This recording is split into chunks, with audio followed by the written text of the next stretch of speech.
Nilai tukar rupiah terhadap dolar Amerika Serikat yang tak mengalami penguatan menjadi perhatian Wakil Ketua DPR Fadlizon.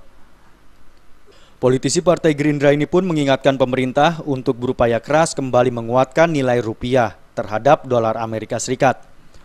Fadli khawatir akan terjadi reformasi jilid kedua jika nilai tukar rupiah terhadap dolar tembus ke angka Rp15.000 per dolarnya.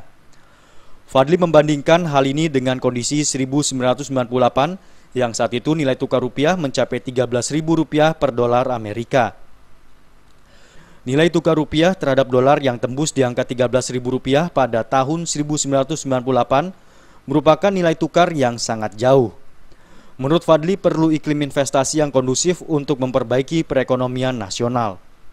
Terjadi huru hara Mei tahun 98 itu di level 13.000-an kalau tidak salah.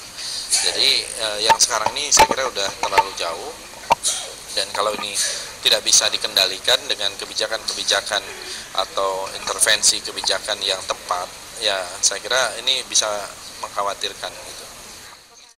Nilai tukar rupiah terhadap dolar Amerika pada awal perdagangan di pasar spot Rabu siang semakin terkapar dengan mendekati level psikologis Rp15.000 per dolarnya.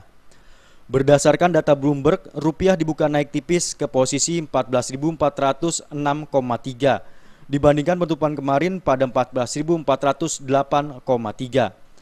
Dari Jakarta, Muhammad Ibrahim dan Wayan Agus melaporkan.